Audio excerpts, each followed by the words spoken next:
I love it. I love it a lot. All right. I'm not ready. Welcome to the Incoherent Fangirl.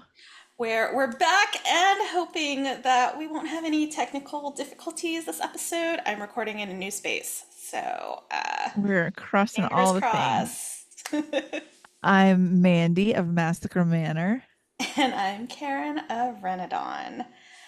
Welcome back to the podcast. Our second part of season 3. A lot of exciting things coming up for y'all, so we can't wait. I was looking at our upcoming roster and I was like, what?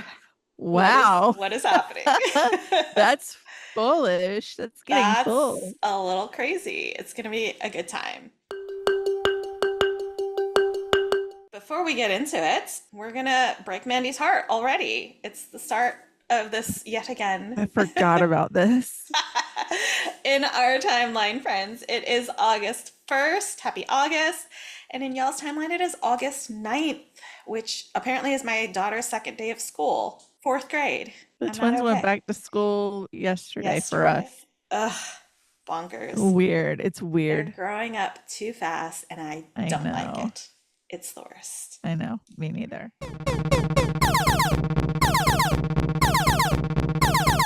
That sound means we have an intruder alert. Oh, we have a repeat offender.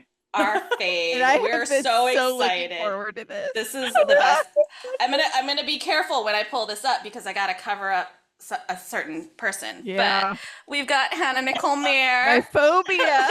It's a turtle. Don't you It's a remember turtle. me? I haven't. Yeah, it's a I turtle. haven't sent. My daughter drew photos like little turtles for her to cover up her book, Perfect. but we just haven't gotten around to it for this one. Wait, Mandy, have you read the whole thing? There was an No, I'm not unintentional done. joke for you in that book, and I totally just read subconsciously did it, I think, because there's a joke where someone calls, like, somebody's like making fun of Kingsley. I'm not gonna say who it is, but somebody was like, called him a turtle, and he's like, the villain's like, he's a frog. That is the best thing. That is now canon. It's Just not connected. unintentional. It's That's me. amazing. I love I'm this so gonna much. be so obnoxious about this. You have no idea. I like just thought of it, and I was like, oh my god, wait, that must have been where that my brain like. I Yes. love that so much. Oh my This God. is I'm gonna tell everyone. I gotta Perfect, call my you mom. have Hold to. on. I'll have to find the page. I'll find the page and then I'll tell you what page to look for. Yeah, We're- 'cause we- I'm yeah, like I'm we're- like dying through it. Right, Like, we're it was going. really hard to like put it down to log in. Yeah. No, I haven't I'm gotten like, to that yet. we're getting there. We're getting there. It's I'm just so like, happy I remembered that. As soon as you said turtle, my brain went, oh, wait, that one part of the book. That is the best. I'm so This is- happy. Like the best thing that's ever happened to me. This is so cool. I'm conscious. This is amazing. Oh my I love this so God. much. Oh, Oh thank God. my God. This is the best. I- I'm already having so much fun. My cheeks I know, hurt. me too. I know. We haven't even asked a single question. Not a single one. This is the best. Where's playing? Play. It's just fun. It's just vibes. It's just vibes. It's not really Oh, an interview. that's It's just it. vibes. That's like my whole Hannah's like the third fangirl anyway. Yeah. So like Yeah. Oh my God, I'm on. Thank you. Oh my goodness. I Okay. am Well, just a fan girl. okay. everybody, it's a state of mind. Like I Yeah. feel like everybody's is. got a little fangirl. Yeah. I think everyone should be a fan girl. Yeah. For sure. Everybody's a fan of Yeah, something. everybody. So, for sure. Okay, so Correct. let's pretend guess. that we are professionals here. We're not, but we're going to pretend. So, Apprentice to the Villain. It is the sequel to Assistant to the Villain. And as it's a sequel, it's hard to talk about without spoilers. But if you can give us kind of like a summary or like an elevator pitch of it, or like the series as a whole, or whatever you can say without giving things away. So Apprentice to the Villain is, I've been describing it this way when I just talk about it. I'm like, it's just more of everything we got from the first book. So there's further development in the romantic relationships, there's more tension, there's more world building, there's more like going to different places outside the office. But essentially book 2 is Evie, what if the assistant became something more? So Evie's kind of taking on other responsibilities other than just like the assistant responsibilities that she's had.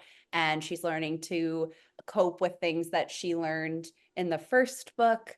And sort of we're seeing like ramifications of things that occurred in book 1 are going to come into play in book 2. New seeds are going to be planted that are going to come to fruition in book 3. So lots of like threads are being pulled through. But yeah, just more of everything in book 2. More of everything and everyone, which is nice. Yes. So I saw a video, but just for our listeners who may not be on socials, you answered this question already, but I know you're a mastermind. So how long have you had this whole thing plotted out? Because you have like actual proof of how long you've had this plotted out. I feel like it's since I started doing the series, I kind of knew what the whole theme of what the book series would look like from the jump. Like I won't say maybe like from the first episode the idea started building, and then I would say like really early on I knew like where this was going to go and like what was going to happen. So a while. I feel like the actual logistics of the story started when I was writing book 1. Like the beginning sequence in book 2, I had been planning since like early stages of book 1. I was literally writing it and going, oh my God, this is what's going to happen in book 2. And I was like, you're not done with book 1 yet. So finish this one first. I'm down. But I can't stay in my own lane. Like I can't. I simply don't know how. So yeah, it's been planned out for a while, but so many things from the skit series are things that I knew were going to be threads that I would pull into the books. So that my goal was always that the books would be like something new for people that have seen the skits, but it would be reminiscent in the way that you'd recognize like maybe one storyline specifically or a character that you met in the skits that you're now meeting in the book and things like that. So there's definitely things that I've known. And half the fun for me is that no one knows what I'm going to pull. So it's it's extra surprise if people go through the skits and are like, I know it's going to happen. I'm like, no, you don't, because I might not pull that one. But it's fun to like see the Easter eggs too. That like, oh, Yeah. I saw this. Oh, I I remember love that. video. Yeah, I like Yeah. them because it's if you haven't seen the skit series, it'll just like go over your head and it won't like do it, like it won't bother you. You won't even notice it.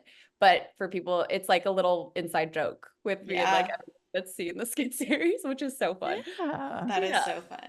I'm so glad you mentioned the beginning of the sequel because it's been a while since I read the first one, you know, last year, and my memory is about as good as Dory from Finding Nemo. So I opened the book and I started reading, not realizing that it was a prologue, so I was very confused. Yeah. Because the prologue obviously comes before everything that happens in Assistant to the Villain. And so I was like, wait, am I remembering the end of that wrong? Like, this doesn't compute. And then I like got to chapter 1 and I was like, oh, I'm dumb. I'm the problem. No, it is jarring to go for, I think if you went right for, even if you like had just read book 1, it's probably jarring to go from that into like a prologue that takes place prior to the events of book 1 and you're like, wait a minute, what? Yeah. I just wanted to like throw that out there for anybody who has like read book 1 and goes right into book 2, like, Don't just panic. so you know, don't panic, you're not confused. So it's actually funny because in the first book, the prologue is like Evie and the villain meeting for the first time, and that was originally, before my editor had the fabulous idea of moving that and having it be a prologue. Originally it was like a flashback chapter, and she was like, how about that's the prologue and that's the first thing people read? And I was like, that's such a good idea because it's like one of my favorite scenes in the book. I love that it would be the first thing people see when they open the book. And so same thing with book 2, that scene was a flashback early on in book 2, and then we were like trying to figure out what to do with it because I didn't want to lose it. I was like, it's so important. And then I was like, oh my God, wait, let's make it another prologue. And then the books will just start off with like a flashback sequence from those months where we didn't see them. So I was so excited when that clicked. I was like, perfect. It was meant to be. It's great. Yeah. And it ended up like tying in so perfectly with the way book 2 kicks off that I was like, this is like, I'm a wizard. Yeah, because speaking of that first sentence, it's like, wait, excuse me. Hold on so spoiler alert, it's been on social media now, and it's the first sentence. Yes. But Evie Sage is dead. It's a What? jarring. What a starting line, truly. Yeah, it's Like, like, I was like, what? starring way to start everyone's like, you mean What? like in the reputation sense, right? And I'm like, yeah. yeah, uh-huh. I didn't Sure. feel it for so long because I was honestly so scared of the reaction. It's I was like, so I'm fun. like, I love teasing and I feel like I've gone mad with power now. Like everyone's like, don't do that. And I'm like, well, I'm an Aries, so now I really want to. And I'm gonna do Don't it tell me what to harder. do. I'm gonna Yeah. do it more now. And I wasn't Yeah. gonna until you said that. So you brought it up. It's your I- own fault. I simply have no choice. I am a Yes. double fire sign. Like there is absolutely no other avenue for me to take other than I can't control it, okay? I'm just a girl. Honestly, I'm just a girl. I'm just a girl. Oh my Girl. gosh. God. So I want to know what was the thought process behind because there's some more like POV chapters or POV Yeah. characters in this book than the first one. So how did you decide that that was going to be what you did? I mean, it works really well because there's a Yeah. lot going on, but I just like what was the process to get to there? Yeah, so I knew I wanted to include more point of view chapters, and my editor had the same suggestion, and I was like, perfect, because I wanted to do that anyway, and I feel like this story needs more points of view because there's just, and this is why I always say, like, I'm so remiss to call any of the characters side characters, and I know in a technical sense they are because Evie and the villain are like the main characters, but they're so important to the story and they're so important in and of themselves that it feels weird to call them side characters. I'm like, they're so important. They matter so much. That when I went into writing book 2 and I knew like whose character arc was going to be, because when you have an ensemble cast of characters, I've learned that like you can't, you want to do them all at once, their character arcs, but it's really not like, it doesn't work well when you do that. Yeah. So I knew that there was like a few characters that would need to be a focus in this book. And I knew the ones that made the most sense to be a focus in this book because I knew that a specific character was going to have like a big arc in this book. And we were going to learn a lot about this character's backstory because we didn't really learn about this character's backstory in the first one. And so I knew that was going to be a thing. And then another character we meet, I knew that they needed their own kind of like, their own point of view. There was actually originally in the original draft, there was a Claire point of view, but it happened like so late in the book that it was like almost a little jarring that it just like randomly pops up and you're like, oh, wait, what? So confused. And it felt like to the chapter felt a little redundant because it was information that could be presented like so easily in a different chapter. So like characters that we didn't focus so much on in book 2, I always knew in the back of my mind, like these are characters teeing them up for their big arc. But I was really, yeah. So I knew that in this book, there were certain characters I would like focus on really heavily. And then in the book, I'll focus on like characters we didn't focus on yet super heavily and pull all of the characters we've been having an ensemble cast of points of view. I think even the villains' points of view still make up like most of the book. But I also knew too that they were like going to be outside the office a lot. And I knew that it would also be like, you want to know what's happening back at the office. Yeah. Like, what a better way to do it than to touch in with who's always in the office. Right. So yeah, it was a pretty easy decision, like who was going to get what section of the book. There was like some that were tweaked in editing, but most of them pretty much stayed pretty consistent with who was thinking what and when. Okay, so don't hate me for this question, but while I was starting to read, like this one popped into my head. So Evie and the villain are gone, and you have to pick 2 people from Massacre Manor to help you fight the Valiant Guard. Choose your players. Oh my God. Blade and the Dragon. Hey, that's smart. Blade and the Dragon. That's fair. The dragon really can't breathe fire when you serve him. But he looks intimidating. He looks so scary. Yeah. He can snap and eat people. So I feel like the dragon and Blade would probably be my best bet. My second, like Tatiana. I said Tatiana. I said Tatiana and Becky. I was going to say Becky's a sleeper. Becky's a sleeper. She'd be a really good strategist. I feel. Yeah. And then Tatiana, because you need a healer. That's super important. You need a healer, and she can hurt just as much as she heals. Yeah. And she's also so hot. So like Honestly, Exactly. no one would They'd want be to fight her. distracted. They'd Yeah, be so they'd be like, I distracted. can't Distracted by fight her. you. You're too You're beautiful. too And she'd pretty. be like, Yeah. Fair. I can That's fight you fair. though. Yeah. I'll cut you down. Bye. Yeah, I love that. absolutely. I would like to know if we're ever going to get a Kingsley the Turtle POV. Maybe. Forgot about the I heart. won't say yes or no, but I will say you definitely get more of Kingsley as a whole in book 3. Whatever Well, that could possibly mean. I don't know. But yeah. So we'll see. Maybe. I've just I gotten feel to, like I'm I'm gonna be about really happy. I'm about like 40-ish%, 42% into the book, and there's like hints of things regarding Kingsley, and I'm like, oh, Seeds. I'm planting seeds. there are What if she what's told you she's happening a here? mastermind? I know, right? Oh my I think I'm just Okay, gonna the goober. Goofy goober. you're a mastermind goober. Yes. You're a goober mastermind.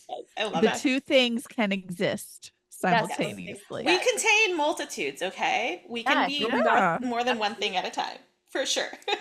Always. Okay, so last time you were here, you were a newly published author, but now you are a seasoned pro. So New what's York it Times like going through bestseller. publishing with a second book? Like, yeah, with a New York Times best-selling Oh my title under your God. belt. Like, how's the process changed? Oh my God. I would never consider myself a seasoned pro. I love that you called me that though. I'm gonna that's gonna inflate my You ego so are. much.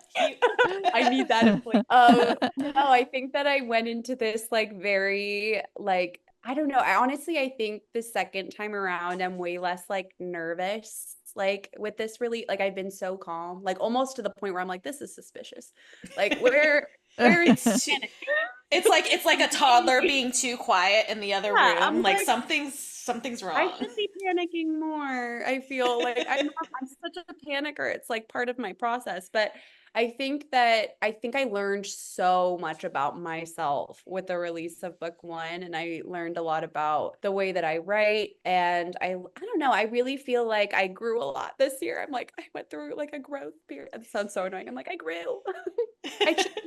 But that's I mean that's true. No, I And that's gonna happen. That's it's natural. like a new experience, and I feel like I took everything as like a learning curve so seriously and really tried to use every experience that I've had throughout this as a learning experience to be better in whatever area I'm trying to be better in. And with going into writing book 2, I was going through like a lot of changes like outside of like the book world, and it was like really jarring and it was difficult. And writing book 2, it really the universe is always just like write a book when you're like feeling like I'm drifting because the same thing happened with book 1. I was very lost in life. I felt very like unmoored, and I was going through a lot of health issues, and it was sort of the same sort of situation this year. I was dealing with like mental health stuff outside of the book world, and the book 2 became like a safe haven the same way book 1 became. So it was super similar in that it was just like a really like lovely escape for me every time I felt like I can't deal with this, so I'm gonna do it here. And writing in general helps me process things. So I think that honestly, the only thing I think I did differently was I planned more for this one. Like I sat down and I tried to, at least I tried to. Honestly, most of it didn't go the way I wanted it to. Because I'd be like, you guys do this, and they're like, no, and then they flip it off. And I was like, Yeah. yeah. Fun Sounds thing. about I right. guess I'd be like, in this chapter, you need to do this. And they're like, actually, we're going to do this instead. And I'm like, that's going to screw up the whole plan. But okay, whatever you They're like, want. so? Yeah, I think I learned though to like outline. I think I learned a better balance of like, okay, I'm gonna like plan, but also like allow myself the creative freedom of I do so much better when I'm not planning too much. Like I like to plan as much as I need to, and then the rest is like, let's see what happens. And I do so much better creatively that way. So I think that yeah, it was only different in that way. And I think I tackled it a little bit differently, especially towards the end when I was editing, because I felt more confidence in myself, and I felt like I don't know. I think I just went through like a journey, and I was like, I'm really proud of like how far I've come. And yeah, I think I rebounded with like a lot of positivity towards the end. But it's like writing is always my processing for whenever I'm Yeah. something. And it was so cathartic. Writing book 2 was like a lot of crying. and a lot of laughing, but some crying, some laughing, like a little bit of everything. So that was really nice. That's great. I mean, a lot of most of our listeners and us too are word people. So it's just so beautiful that like words can be such an escape, whether it's writing them or reading them. Like, I love Yeah. that. Like, a lot of people have music, and I do too. Like, I like music, but like words, Yeah. Yeah, it's really words are the shit. together too. Like everybody struggles with something, and it's really nice to be able to like get out of your, sometimes you need a break from the things that are happening in your head and however you Yeah. need to put them. So it Yeah. is nice. It's a nice connector too. For sure. Yeah. So I've said this to you before where I cannot read anything out of Evie's mouth without hearing your voice. Like your literal It's voice. you. She's you. Yes. So, Your face. So I just want to know, like, when the like film adaptation happens, because it's gonna happen, are you going to be playing Evie alongside Oh Ben my Barnes as the villain? Or I'm so like- excited. So we did sign with Legendary Pictures, which I'm so Good the show, team is yeah. so awesome. And I keep getting questions like, who do you picture as the villain? Like, who's the villain in your head? Like, who is he? And I'm always like, I always ask other people who they see because I get the most different answers. Like I will get like Tom Hiddleston. And then on the other end, I'll be like Andrew Garfield. And I'm like, these are they're very different. I love They're it. I love very it. I'm like, everyone sees something so different when they're like reading a book. And I love that because it just like, I don't know, it's really flattering when someone reads something you wrote and they're like, I pictured this. And I'm like, oh my God, you pictured something of what I wrote? Like, I text Karin last night. We were texting, and I was like, all right, well, I'm gonna go hang out with Ben Barnes. I mean, the villain. honestly, love that. I'm Love just saying, I feel like it's a missed opportunity if it's not you and Ben Barnes. Oh my God. I'm just saying. Like, can we be there when that happens? Please. We're Keep my manifesting Roman it. Empire. Oh my goodness. Yeah, we're I mean, manifesting God. this. So I I'm want to so be a part. connected to Evie. I love that character so much. Like she is like how I process things. Like she is like writing in her point of view. Sometimes I'll be writing in her point of view and I'm like, oh God, a mirror. I have to take a break. Like close to home. Sometimes I really most of the time can separate her from myself and I'm like, we're not the same person. Like she's a totally different human being. And then she'll say something and I'm like, oh God, no. Oh no, Like, I've that been was called out. horrific. No, That thank was you. too much. No, That thank was you. a little too, like, that was a little too personal. Let's not do that. You hit me right where it hurts. No, I love Evie so much. Like she is just she's my coping skill, honestly. I love that. It's Yeah. funny that Karin brought that up though, because one of my questions was that you got some pretty cool news from Legendary Pictures. Is there anything you can talk about with the show, like what the process is? No, literally. I can say the team working on it is so fantastic. I love all of them. I think they're all so like so wonderful and I feel so lucky. And yeah, it's just been like such a whirlwind so far. It's like, yeah, it's crazy. I can't believe it. And every day I'm like, what? I started from Are a you guys sure? Like really? screaming into a bathroom like there was a person in there. It is actually like really bonkers when I think about it for too long and I'm like this came from like a series where it was just me and my phone and yelling at the wall and that's it. That was the whole thing. And look at where it's wild. But yeah, I can't say anything. As soon as I'm allowed to share stuff, I absolutely will. I can't wait. But I'm so thrilled with like the people working on it. I think that they're just absolutely and everyone is gonna like, yeah, they're wonderful. I'm obsessed. That's all I'm allowed to say. That's enough. We trust you. We trust the process. I'm very excited for it. In Hannah, we trust. Yes. Okay, so you've been here before, so you know we have a couple questions that we absolutely have to ask every time. Ignore that. It thinks this. I don't know. It does it every thinks time. that's a thumbs up. It's very fun. Oh, I love it. So, as you know, we have a segment here called Fictional Boyfriend of the Week, in which we pick a fictional character that we are particularly in love with that week, and that's who we're bragging on. So, do you have any fictional characters that you are currently like obsessed with and would like everybody to know about. Oh wait, yes, absolutely I do. I've actually finally been able to like read for pleasure again. I like couldn't for months because I was editing and for some reason my brain could not multitask it at the time. And I was like so upset because I was like, there's so many books I want to read. As soon as summer hits, I'm like I'm reading every rom-com I can get my hands on. Like for me, winter and fall are my fantasy months, and then summer is mostly rom-coms. But I read Bride by Ali Hazelwood, and I was so like I was feral. Like I actually am like don't love who I became reading that. Actually, no, I do. I loved her. She was so fun. I was like, it's a lie. I read it at school, and I swear to God, I kept going. Loved it so much. I've got to get to it. I went on an gosh. Ali Hazelwood binge after that. So like honestly, all of Ali Hazelwood's leading every one she of does them. good. I read Not in Love recently, and I was like, oh. Yeah. I just read Check and Mate recently, and good times. I haven't read that one yet. That's the one I Oh, haven't. it's cute. It's so cute. Literally every single other one. Like I owned all of them. Like because I knew I would read them. I just hadn't read them yet. I had read The Love Hypothesis, loved. But I hadn't gotten to the rest of them. And I loved Lo, I think was his name, in Bride, the werewolf. Well, I'm in Anaheim for Steamy LitCon this weekend, so when I see Allie, I will let her know. Oh my God. Oh my God. That she's I think if I met Ali Hazelwood, I would like actually just croak. Like I think that would be it for me. Yeah. I'd be like, all right, can confirm, still a ghost. Like, oh my God, she's just so good. Like I'm reading her book, like you just get it. But she's also one of us. Like she's such a fangirl. She's such a nerd. I love it. I think that's why she's so good at it. Because I'll read it and I'm like, God, you just get me. Like I don't know. She knows what you don't we know want. me, but you get me. Yeah. Like how do you do this? What is this wizardry? Yes. All of her leading men are my book boyfriends.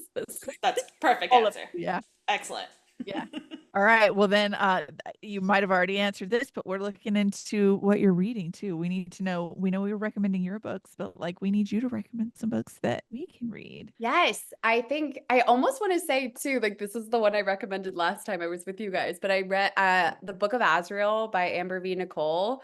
I am reading the second. I just started the second one, The Throne of Broken Gods. Love it so far. She's already hurt my feelings several times, but it's okay. Oh no. It's one of those things that Amber loves to do. Actually, when I finished the last one, I texted her because something happened that I was like, there's no way this is true. Yeah, why would you do this? I was in such denial, like such Delulu land. I texted her and I was like, there's no way this is true.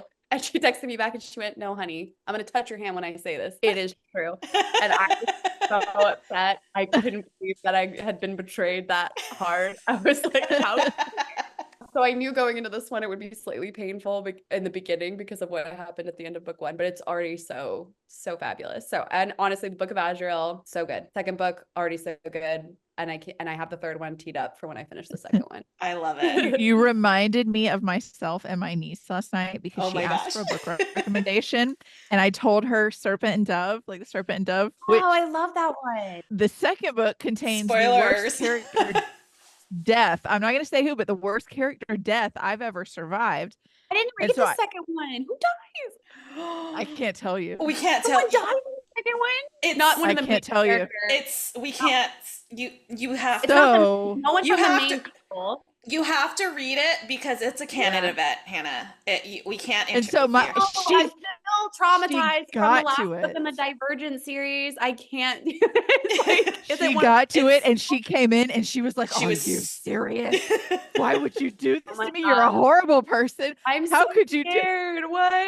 Oh no! I'm never getting over it. I'm never ever getting over it. I'm never gonna recover. There's Is no it way. better or worse than Allegiant? Is it like better or worse than the last Divergent?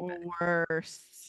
Somebody asked me if it was worse than Kingdom of Ash, like the last Throne of Glass book, and I was like, whole book, no. Single character, yes. Are you serious? I'm sorry.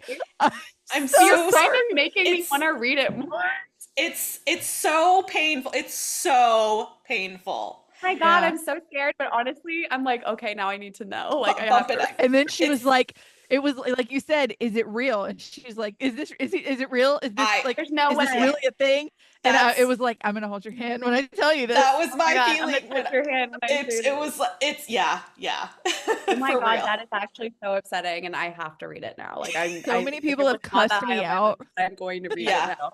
Yeah. Absolutely. That's honestly a good selling point. Yeah, you're gonna be a little traumatized at the end. You It's can a lot cuss of- me out. It's a when lot you of read it trauma. too. I'm Hey, still traumatized. I Karin read it like did, 2 a lot years of ago. friends did. Gets you Yeah. curious very Yeah. easy. So Yeah. honestly.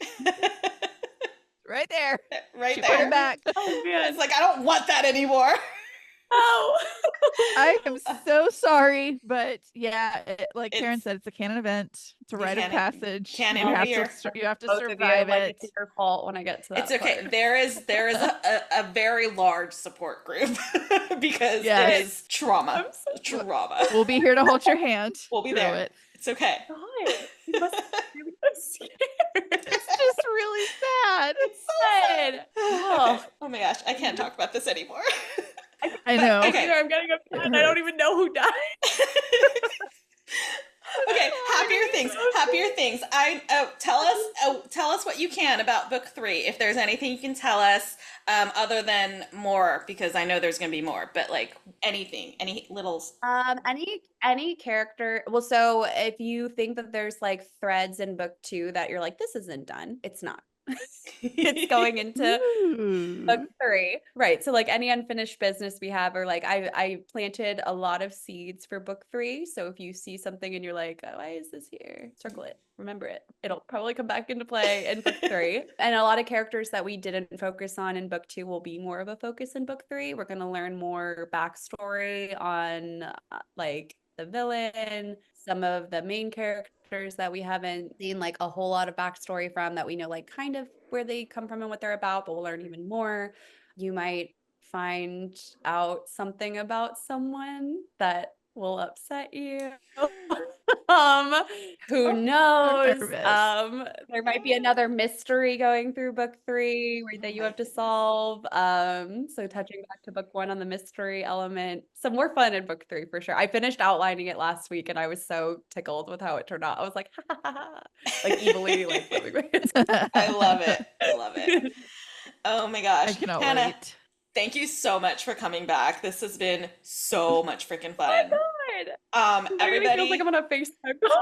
I know. Like we really need like a monthly, just like catch up, Just just like hang a out. girl session. Yeah. Yeah. We're gonna have to discuss this.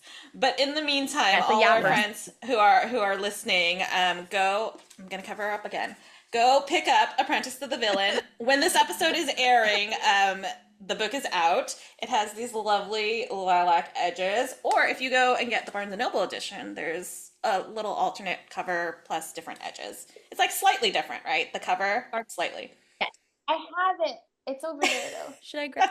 It's like dark purple on the Yeah. edge, and there's 2 bow covers in the Barnes & Noble edition. Yeah, so go to Barnes & Noble. It's or your already local super indie- girl power. Super And- girl power already. I'm freaking Yeah. It's living for loving it. it. It's great. So if you Yeah. if you haven't read Assistant to the Villain, what are you doing? What are you Go doing? do that right now. Why You are guys, not? come on. Yeah. Go and read them because they're fantastic. And we all need a little we all need to enter our reputation error a little bit sometimes, you know? Oh yeah, So the yeah. year of being. Yeah. Okay, Hannah, thank you so much for being here. We cannot wait for the next one. We love you. I love you guys. It was so good to see both of It's you. so I had good so to much see- fun. We'll talk to you soon. Feel free to cuss me out when you get to. Oh, I will. And Don't honey. you? Oh, don't you worry. I'll find you. Alrighty, we'll talk soon. We love you. Guys, it was so good to see you. Bye. You too. Oh my I love her so much. much. Truly, Every time we talk to her, like my It's face just- hurts. I'm everything. Ugh, yeah. It really is not like we're recording at all. Like I just No, want to sit and we're talk just to on her all the FaceTime time. hanging out. Yeah, it's the best time. I love it. Yeah, and we just happen to have it recording to post later. Exactly.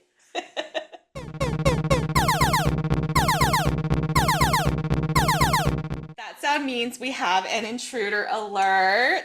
It's an intruder. We have Zen Cho, who is the author of The Friend Zone Experiment, among other things. Welcome to the podcast. It's great to have you. Thank you. We're so excited for this. So I'm a big Crazy Rich Asians fan, so like the back cover, I'm like, oh, okay, this is for me, right? This was It's written for written me. specifically for Karin. For me.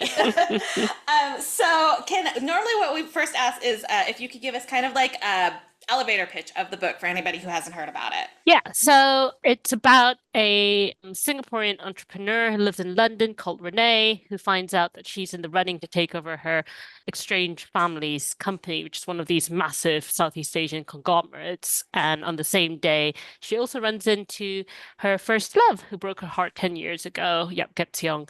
And they are drawn together again, but secrets from their past threaten their renewed romance.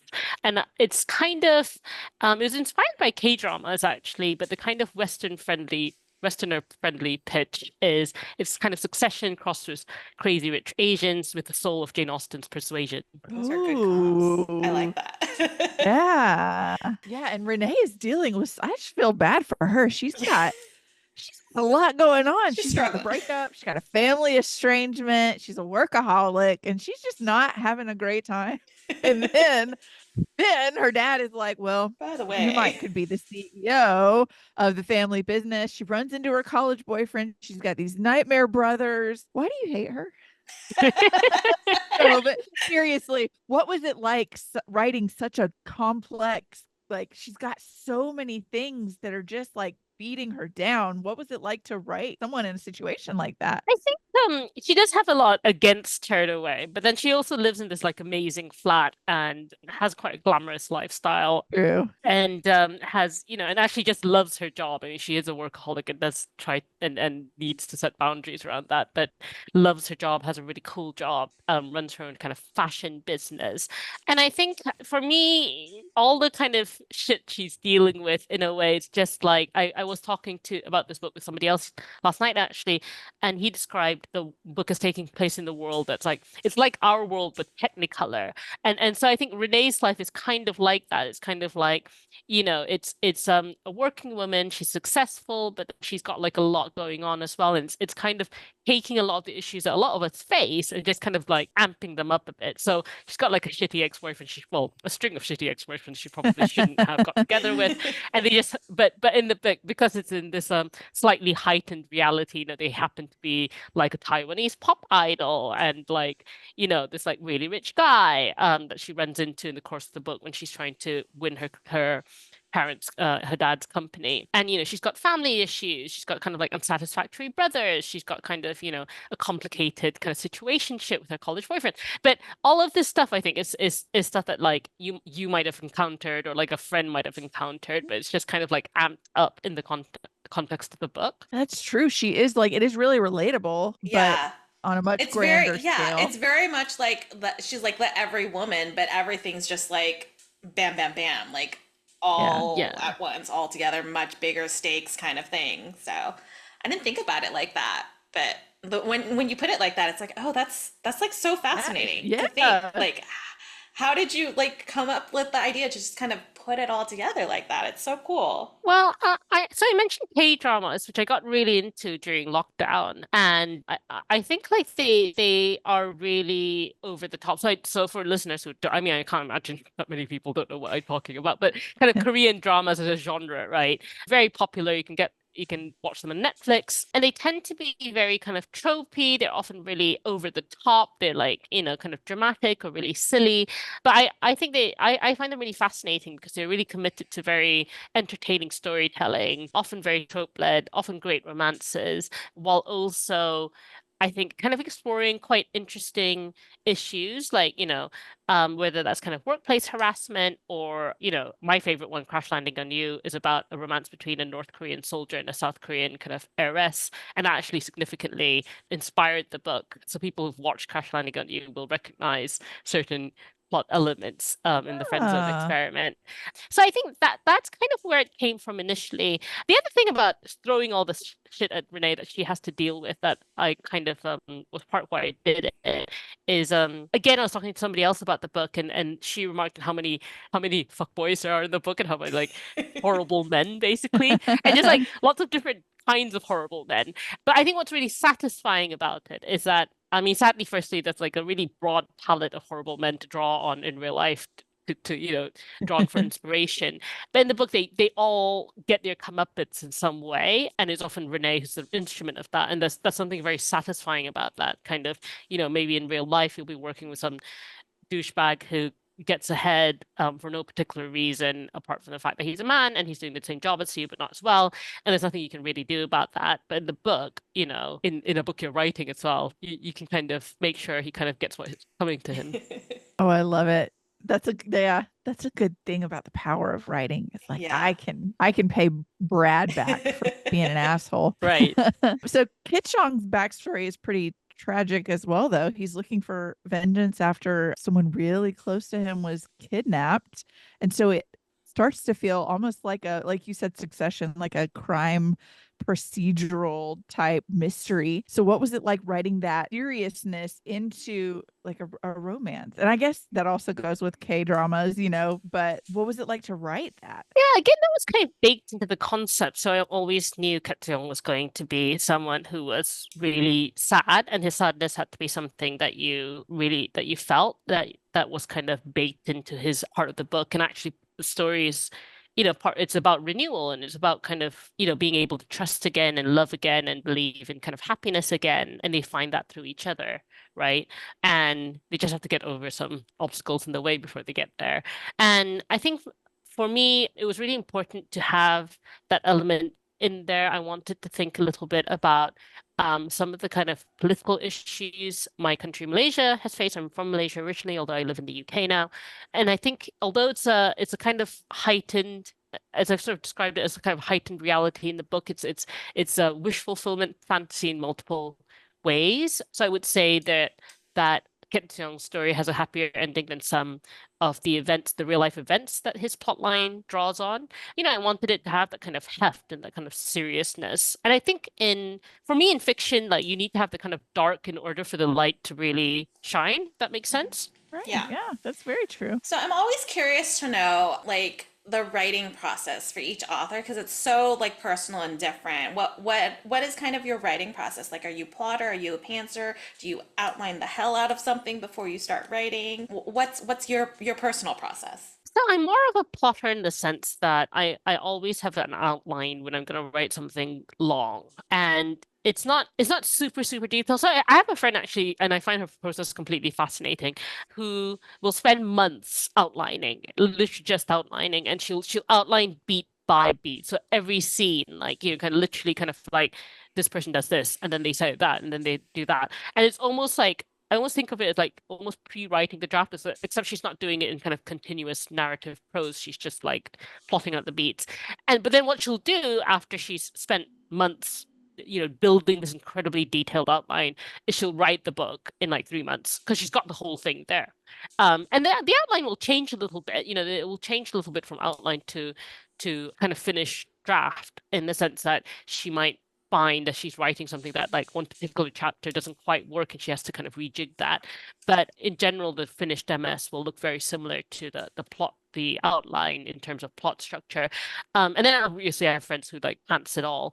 And I would say I'm kind of in the middle of that. I have like a kind of fairly high level outline where I kind of work out, right, this chapter X will happen, next chapter Y will happen.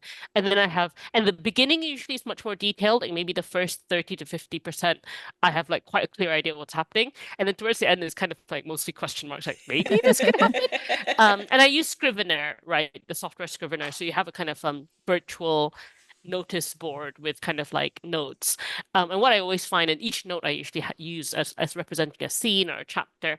What I usually find as I'm writing the book is I have like a load of like notes particularly from the second half, that I just like I don't use, where I'm like, maybe this could happen. I'm like, no, that did not happen. But as I'm writing, and I'll start with, I start obviously with the more well, not obviously, but I actually write in a linear fashion, so from beginning to end. So as I start from the more detailed section, which is the beginning, and I go on, I'll be like working out, oh right, okay, so now they've done this, so actually they need to do this other thing in the next chapter for me to get where I want to be going.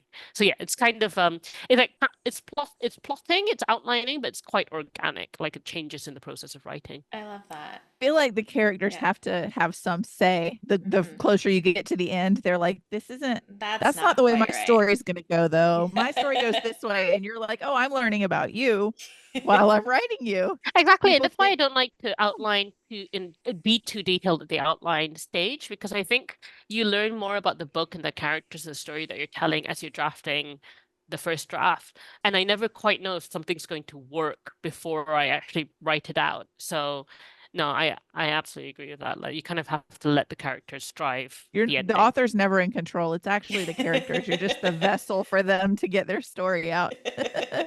So I was looking at your website and I was reading your about section, and there's like a sentence that I just love, and I'll explain why. There's one word in here that I will probably butcher, and I am sorry. But you said, I write books about gentlemen, powerful women, dragon dandies, wuxia bandits, bossy Asian aunties, and more. And I just need to know how you knew exactly what Karin and I collectively want to read before. It's like Whoever truly met like us. the combination of the two of us. Yes. I was like, my jaw hit the floor. I was like, that is perfect for me and Karin. So Yeah. Well, clearly I did an extensive study of your cases in advance. But I also just that formulation just came to me relatively recently when I was trying to, because I really hop around genres as a writer. Like everything I've written before Friendzone Experiment has been fantasy, but it's all been like different kinds of fantasy, hopefully. So it's historical fantasy, and then it was secondary world fantasy, and it was like some contemporary fantasy in the mix. And so I was just trying to find a sentence that described kind of everything I've written without the kind of classic, like I write this genre and that genre. I mean, the high level pitch is I write fantasy and romance, and that does cover everything I write. But like, I wanted to kind of get into some of the things that I saw recurring in my fiction, and that just happened. That just happened to be the things I could see. That single sentence made me like, I'm going to read every book you've written. Yeah, I'm because like, that's everything I want in books. And speaking of like your different, I mean, you write fantasy and romance, yes. What is like, do you approach it differently if you're writing fantasy versus romance, or is it pretty similar in the way that your writing process happens? The writing process is the same, but I think it was writing romance was interesting for me because it was a new genre. Like I really like romance, and almost all my previous books have some thread of romance in them, some romantic subplot. But I've never tackled the challenge of writing a book that's driven by the romance, that where the romance is the main plot. And I thought it was an interesting kind of challenge. And the other aspect as well is I've never written anything long form that wasn't either fantastical or historical. And so like setting something in the present day again was kind of interesting because it was almost kind of like, this feels like cheating. Like I haven't really done any research. I'm just like writing about like, life as I know it, or an imagined version that's like slightly more glamorous. But yeah, so those were kind of the main differences. And I think particularly with Friendzone Experiment, I think I found it really interesting writing a romance because you're basically trying to write something. I think the most interesting part I found about it is that with a romance, you have to kind of build something that the readers will root for, like a relationship the readers will root for. And then you also need to build in a reason why they can't get together on page 2. Having met on page 1, right? And I think in a contemporary setting that can be really challenging because in real life, all sorts of reasons why people can't get together. Maybe they live in different countries, maybe they are incompatible sexually, maybe they, don't communicate well, and maybe they have to go to a therapist and sort that stuff out, and then they can get together or whatever. But actually, I think there's like a range of like realistic reasons in real life that you would tell your friend, oh, that's not worth like breaking up a good relationship over. And then there's a kind of range of reasons that will kind of give readers the ick, that kind of turn them off the relationship. And those don't really overlap significantly. So you have to kind of, it was quite interesting navigating that and trying to come up with realistic kind of conflict and tension that would make the happy ending feel earned without actually readers being like, oh, actually, I'm not into it anymore. Like, I don't I don't think they're a good fit. That's probably honestly harder than writing fantasy, because fantasy you can be like, and then a dragon dropped in and landed on you, and it's believable, but you're more limited in real world contemporary, without those fantasy elements for creating drama and reasons why they can't be together, like you said. I Yeah. never really thought about that. It's so fascinating because when I started writing, I was very like convinced that I was going to be like writing this fantasy. And then I got like a few chapters in and I was like, I am very bad at world building. So maybe let's not do that. And now I write contemporary romance and I'm like, oh, this is so much nicer for me. I'm happy with this. This is my zone. So it's interesting to hear somebody coming from both fantasy and romance now, like seeing the differences or the difficulties maybe that you're having. And I never thought of it like that, but I like that too, because like people always, romance gets kind of a bad rap where it's like, well, it's just a guilty pleasure. It's just this. It's easy to I write. hate that. And you're out here like, no, it's actually quite hard. You're very limited. So I love that you've said that because now somebody is like, yeah, obviously. And I love that. It's very challenging. I think as as Mandy was saying, it is a lot easier in a way if you're building a romance in a fantasy world or a historical setting. Because, if you think of a historical setting like Jane Austen, right? Like there's so many obstacles to a perfectly good couple getting together. And one of the primary ones being that socially it's a complete impossibility for her to approach him in any way. She cannot write to him. She cannot invite him to stuff. She can't interact with him except in very specific socially sanctioned settings. So she has to kind of wait, hope that they happen to turn up at the same party. And then if they know each other, she might be able to sidle up to him and say, how are you? But then they can't be like, you want to, nip around the back and start making out. Like they there's a whole structure stopping them from getting there, right? And they have very codified interactions. And you can recreate that in fantasy. But yeah, in a contemporary setting, I think I thought it was really interesting challenge, like how do you have a relationship that really feels right to the reader, really is really compelling, but then at the same time have these obstacles that also feel compelling, right? But then also don't turn them off the relationship. Right. There's going to be a point at which, like, as a contemporary reader, you're going to be like, you know what, it's not going to work out. You're both like, say you're both in different countries, you both have really compelling reasons keeping you there. You can't have an LDR for 10 years. You just need to get, break it off, get in the apps, get in Hinge, get in Bumble, find someone new. You don't want them there. You don't want them in that space. Right. You want a happy ending. For sure. So we have a few questions that we ask all of our authors that come on the podcast with us. One of which being, we have a segment on the podcast that we call Fictional Boyfriend of the Week. And it doesn't have to be a boyfriend. We usually pick like a favorite character that we've read recently. Karen's had a fictional granny. We've had a fictional found family, fictional best friend. Do you have any fictional characters that you were like, oh, I'm so attached, I just love them? So kind of my forever fictional boyfriend is Stephen Maturin from the Aubrey Maturin novels by Patrick O'Brian, which is a very very specific kind of answer, very nerdy. There's a film made, gosh, a long time ago now, like called Master Commander, of one of the books in the series. Randomly, not the first book. It was kind of like a cross between the first book and the 10th book of the series, a very long series. And Russell Crowe and Paul Bettany were in it, and Paul Bettany played my dream man. So Stephen Maturin is this like Irish Catalonian. He's a bastard, which means something in in the kind of Age of Sail setting that the books are in.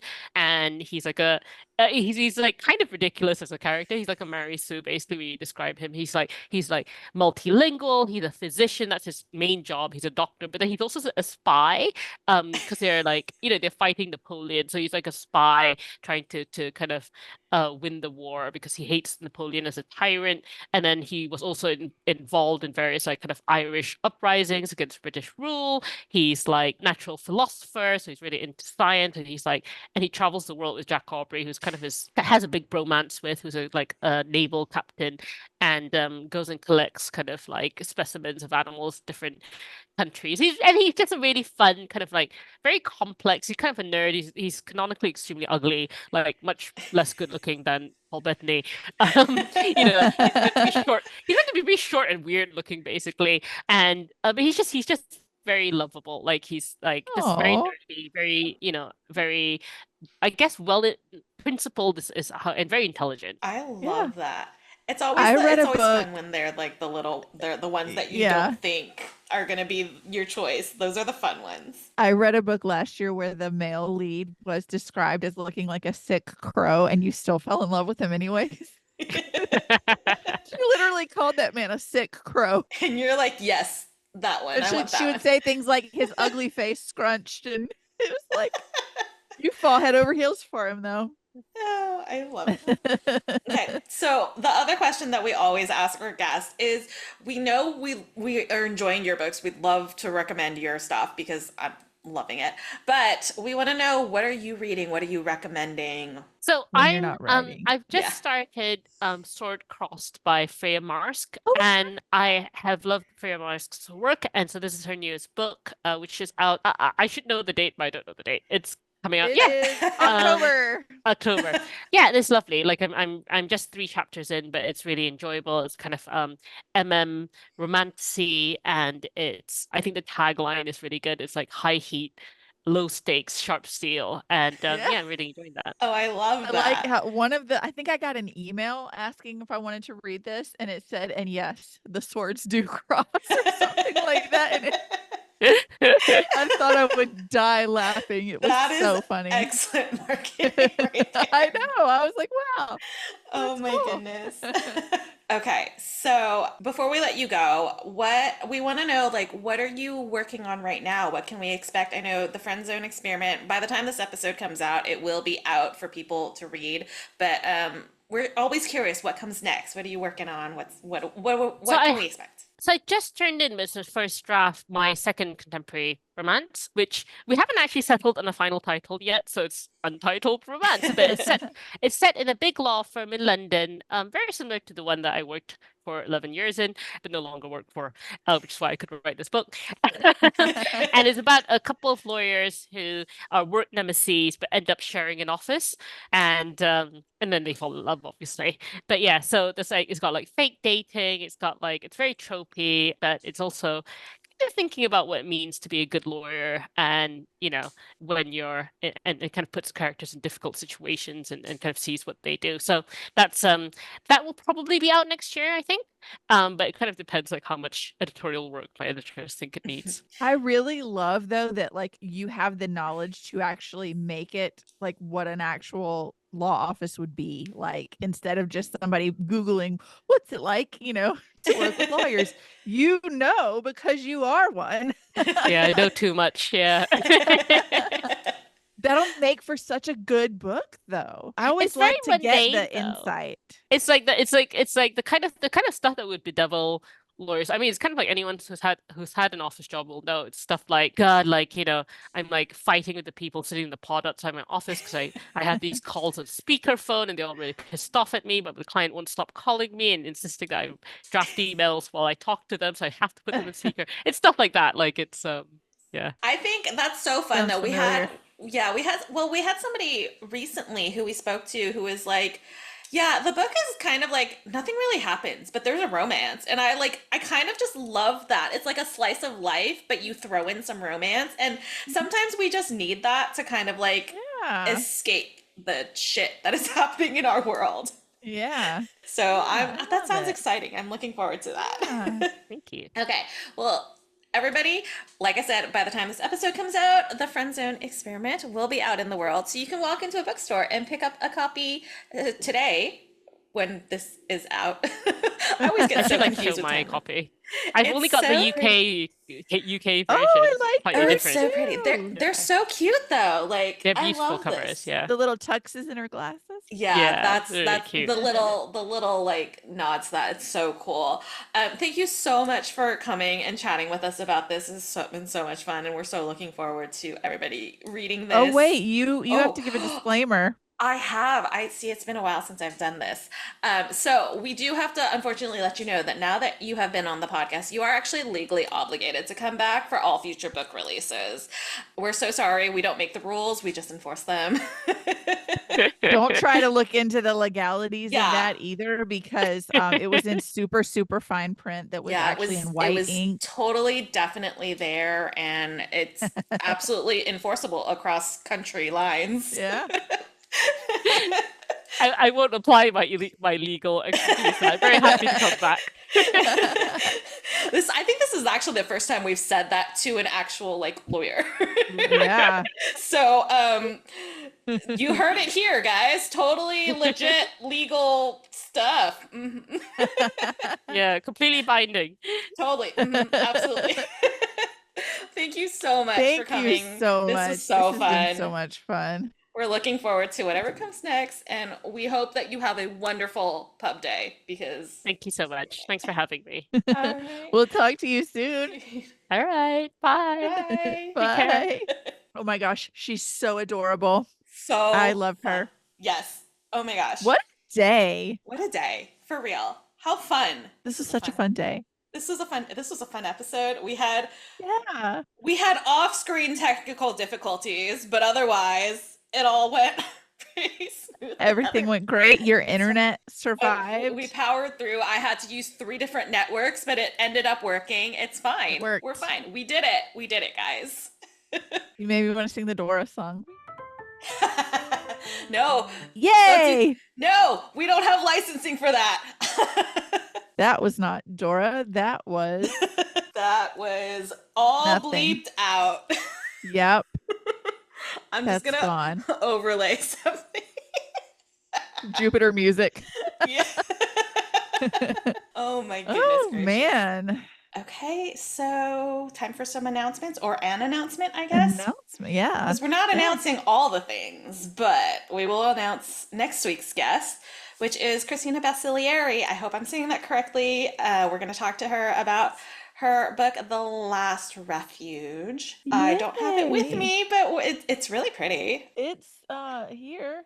I'm sure it is. Bring it out. It's But that's okay. We will be talking to her next week about her book, and it's going to be so much fun. yeah, we're excited. We're very excited, and it's going to be a good time. I have a fun announcement, kind of. It's Oh, fun. yes. So I've teased this on previous episodes. Searchers made their big announcement. Finally, I don't have to be afraid that I'm gonna like spill the beans. Beacon TV is out in the world. So they've created a whole ass streaming platform from scratch. I would like to say that Mandy has been stressed out about keeping this a secret. She was so good at it, she didn't even tell me, okay? I didn't She tell forgot. you. I didn't tell Brandy. I didn't tell anybody. Like I was so crazy. afraid I was gonna ruin it that I Yeah. just like So so exciting. yeah, it's a streaming platform for true crime, horror, and paranormal content. So we got tired of hearing about shows that got pitched to big networks that got shot down. So they're like, we're gonna make our own. And then nobody can tell anybody no because it's us. So yeah, go to Awesome. streambeacontv.com and you can subscribe. It's like $5 a month. Yeah, so cool. It's not bad at all. So yeah. freaking cool. Yay. Surprise, everybody. And Karin. All right, and it's time for time for a spiel. spiel. Oh, I have to go back to my notes. Get my notes. It's been a while. It's been a while. All right, friends, if you enjoyed this episode, please like, follow, and subscribe wherever you are listening to us. Please also follow us on social media. We are at The Incoherent Fangirl on all things. You can visit our website, theincoherentfangirl.com, where you can also stream all of our episodes and read our blog, or read our blog. Do both. It's fun. There's lots of hanging out. Yeah, why not both? If you Why want... choose? Why choose? Truly, though. Truly. Why choose, guys? If you are interested in early access to podcast episodes, full video episodes, exclusive bonus content, behind the scenes stuff, there might be some stuff from this episode. There was a lot of chatting with Hannah before we started, so there's bound to be some behind the scenes stuff. If you want any of that, it's a good time. Head over to our Patreon, theincoherentfangirl.com/Patreon to subscribe. We would love you for that. And also, if you are interested in repping the show anywhere you go, we also have a merch store, which has lots of fun stuff. Mandy did add some cute stuff. I did. I added shirts. She did the thing. It. We said she would do it during the break, and she did it. And now She you can actually go check did it it. out. She did it, guys. So head over to the incoherentfangirl.com/shop to look at all the cute new stuff that is there because it's so cute. I'm obsessed with it. And if you have any questions, comments, concerns, suggestions, design ideas, you want to tell us that we're pretty, please send us an email. We'll take it all. Yes, absolutely. What is our email? The incoherentfangirl@gmail.com. I'm really killing it, guys. It's my first slip up, okay? It's No, it wasn't even a slip up. You're fine. It's fine. It's fine. We're good. And one last way to support the podcast is to rate and review on whatever platform you are listening to us on. Please give us your words. You know we love words. To see your words. We are big fans of words here, so let's do that, okay? She is at Mandy Perv on all the things. She's at Ms. Made in China on all the things. And once you have followed us on social media and you followed the podcast on social media, you can head on over and visit our internet besties because we love them. We love our best. We're going to start by heading over to herecomestenerd.com. You're going to use code FANGIRL to get 20% off your first order. Once you've got all of your pins and artsy goodies, you're going to head over to onceuponabookclub.com. We've got 2 codes. You've got to pick one. You can't stack them. We don't care which one you use. We love you no matter what. But if you use code Karin10 or Mandy10, you'll get 10% off. But you got to make sure you'll spell Karin right, or you'll get 0% off and our eternal judgment and shame. It's true. And unfortunately, with Once Upon a Book Club, you do have to choose. We're so sorry about that. Yeah, sorry. It's okay. You could alternate each time. Yeah. Then you don't choose. So it's all good. Yeah. Whatever you want to do. And once you have done that, you're going to head over and visit our friend Amber D. Lewis, who has a brand new book out. It's all the way over there. I know I don't have it with me. I'm not at my house. But Between Fate and Failure is out now. It is book 1 of the Fate of Lodia duology. She has confirmed it is duology. Join us as Bash girlies. Yes, Bash is the love of my life, I guess this week. It The changes. dedication is As a Mandy. It is Mandy approved, this dedication. yes. So. And once you get Between Fate and Failure, you will understand what we're talking about. Mm-hmm. But what you should do. There's double layers. There's a little, if you know, Yes. you know, too. There is. There is. So what you're going to do is head over to amberdlewis.com. You're going to add like 10 of everything to your cart. Mhm. And then you're going to use code FANGIRL10 to get 10% off your 10 of everything. And we're saving you money. It's fine. Yeah. It'll be great.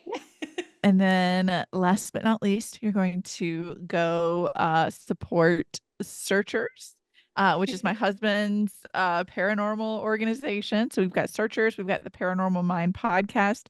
They've been on a little bit of a hiatus for the podcast because we've been announcing Beacon TV, which is their new streaming platform. So you're going to go to streambeacontv.com and subscribe.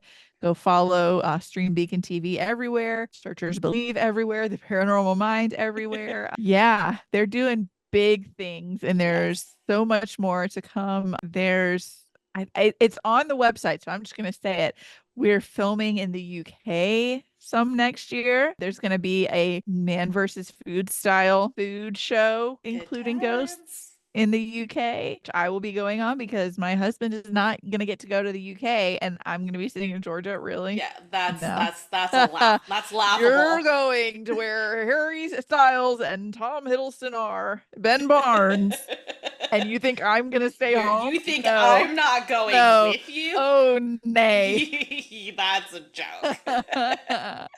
So I will be on Harry, Tom, Ben watch while you film. Yeah. I'm just gonna go sit in parks and watch for them to be walking their dogs or whatever.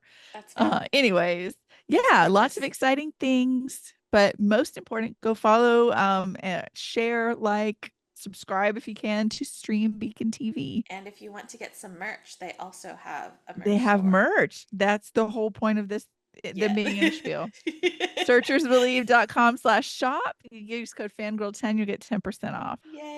One thing that we should probably mention in our spiel is that Grimoire Tea is not no more Yes. anymore. No They more. have moved to a Patreon only shop.